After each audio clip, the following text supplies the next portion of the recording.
If you are a coach and you hate sales, or you say, hey, I am not a good closer, in this video, I'm going to show you how you can turn interested leads into paying clients and doing it in a way to where it doesn't feel like you're actually selling them and where it's more of you are just helping them. If you stick around to the end, I'm also going to show you the exact sentences that I use to close high ticket clients fast.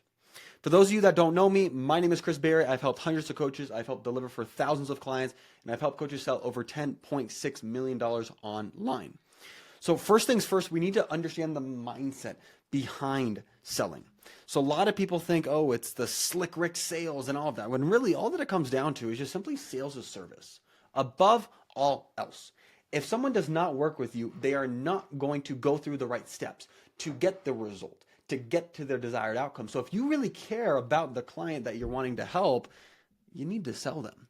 But don't see it as I'm just trying to take their money, because when sales is done right, it is simply a transference of value, and the value has to be greater than that of which they are receiving. And so once again, like I said, if you're not offering them the help, then you're actually holding them back because they're not going to get where they want to be. The definition of insanity by Albert Einstein is doing the same thing over and over again and expecting different results. And let's face it, if the client already had everything that they needed, they would have already gotten the result. They're missing something, whether it be the information, whether it be the accountability, something. And so by you, yes, selling them, you're doing them a service. And so one thing I also want to add as well is that people don't pay for coaching. They are paying to get them from where they are now to where they want to be, just as I mentioned before. So when you frame it like that, it's not as much of feeling bad of, oh, I'm taking someone's money. It's more in the fact of this is simply the prerequisite to get a person to take action and get their desired outcome. Because one more thing that I'll throw in, especially as us coaches, that are faith foundation, that genuinely care about getting their clients' results and getting their clients' help, the more that people pay, the more that they pay attention. And so can you go ahead and give your service away for free? You could, but first of all, financially going to be very difficult for you. And on top of that too, the clients don't care as much because they're not as invested. So when you get people that pay, they pay more attention, they get better results. And so now, as we kind of talked about before, we talked about the mindset behind it. But I want to dive a little bit more into what sales simply is. Yes, we talked about it as being a service, but it's really just a conversation. And instead of you needing to say, oh, this nice slick Rick thing in order to get them to buy, it's just simply you listening to them, understanding their problem, and simply presenting a solution.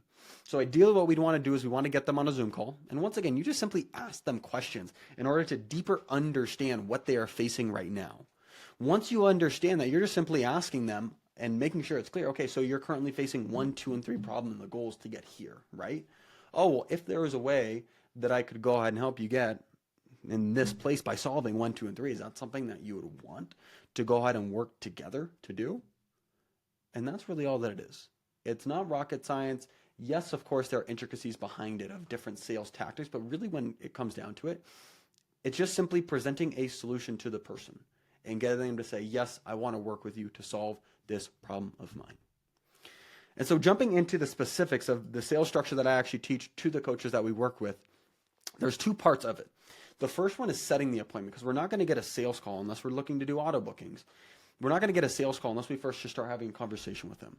So let's say someone opts in and becomes a lead. We need a process to take them from just a lead into actually booking a sales call. So there's 4 different steps when it comes to appointment setting. The first one is going to be the introduction. And inside of this, we want to call as if we know them and lead with service. Why do we do this? We do this because when we lead with service and we call as if we know them, their sales resistance or sales wall does not come up. They're more at ease. They're more willing to have a conversation, which then leads you into step number 2, which is fact finding, which allows you to really identify what are the biggest problems that they are currently facing, the problems that you're going to solve, and that's how you're going to sell them.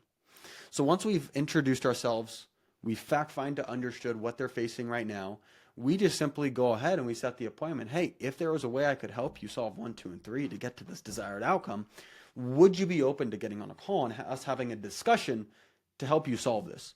They say yes, you set the appointment, and then at the end, this is one thing that many coaches miss. And honestly, years and years and years ago when I first started, I was doing it wrong because I didn't have this one piece in it, and that's edification. And edification is simply raising yourself up, solidifying yourself as an authority. And the reason why this is so important is because when you position yourself as an authority, not in a boastful way, but you're simply presenting the information, people are more likely to listen to you. People are more likely to close and move forward with you.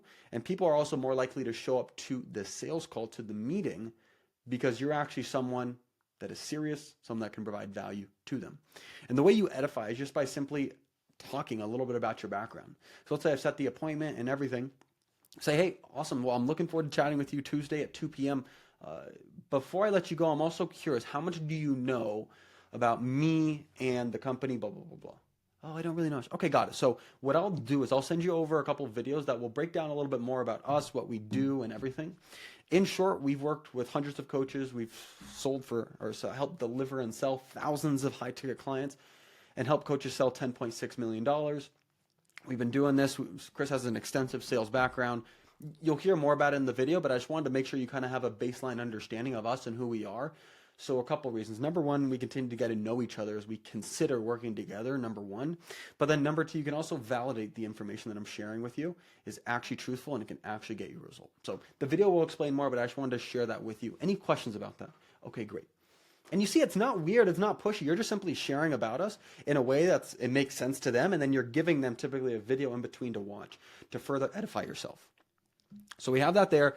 That is the process for appointment setting. We've called them, we've had this conversation, we've now set the closing call, and this is the process and framework that we're going to want to use on the closing call. If you notice, it's very similar. So we want to start off with an introduction. The introduction is slightly different. It's setting the standard. Hey, just to overview how I typically like to run these calls, I first just want to ask you a couple questions, make sure that I have the information correct from our last call, number one, and then I'll probably dive deeper into a couple different aspects just so I can really understand your situation where you're at right now. Assuming all of it makes sense and it is something that I feel that we can help you on, then we'll transition into a little bit more of what it would look like for us to work together to actually help you solve this problem. And then at the end, we'll just talk about us working together if it makes sense. Boom. That's the introduction. You step into the fact finding, you ask them the questions, you get an understanding of what they're struggling with. Then you just simply present to them. Because inside the fact finding, you're going to ask them what are the main things that they're struggling with. And then all you're doing inside the presentation, you're just showing them. So let's say a coach comes to me and say, I don't know how to generate leads and I don't know how to go ahead and set up the back-end systems. Okay, so if there was a way that we could get leads for you and set up the back-end systems, that's something you'd want to move forward with us? Okay, great. Boom. That's what I'm showing them inside my presentation. How we generate leads, how we're going to set up their systems. And you show them that, they're closed. Once you've presented, now it's a matter of doing the test close, which is essentially you dipping your toe in the water, saying, hey, how's everything sounding so far? Making sure you get a positive response before you then transition into the close and actually collect the money. You cause them to take that next step, allowing them to get the change and you to make money in your business. Now, before I continue and go into the part I told you I'd share at the end, for anybody of you that are watching right now and you want some help, whether you're finding your scripts, reviewing your calls, just anything to get more sales in your business, first link down below, book a call. Me and my team can have a chat with you and possibly helping you do this, and we'll do that. But coming back to it, in the very beginning, I did tell you that I'm going to share with you the best sentences that you can use in order to close people. And I'm going to share 3 different ones with you. The first one is the if I could would you. You've probably heard me saying it many times throughout this. It's really important because you're just simply asking a question, and it's a sales question that pushes them further down the pipeline, but it's not pushy. So, hey, if I could help you solve 1, 2, 3, would you be open to working and moving forward with us? Boom. So that's what I do in the appointment setting. And then the closing, you said, hey, would you be willing to move forward with us? Inside this closing, I'm much more direct with it.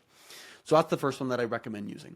The next one is, wouldn't it be reasonable? Phenomenal line, because what it does is we want to use as many tools as we can to get the person to their desired dream outcome, and making it reasonable when you say it like that. Wouldn't it be reasonable for you to go ahead and do that?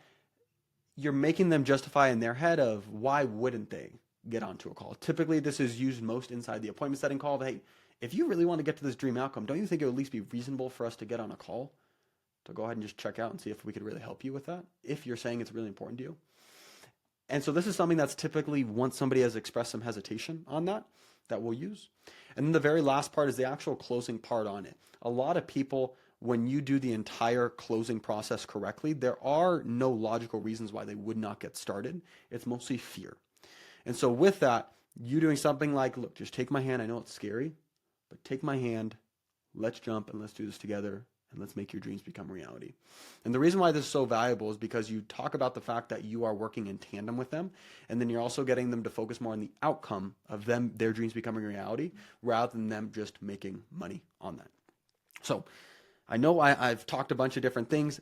This is the process of what you're going to want to do in order to close new clients for your business. The only thing is, though, once you've closed, you now have to focus on how are we actually going to deliver results? How are we going to keep clients happy? How can you also do this while not running around like a madman, a mad woman? How can you put in automations and things to save you time?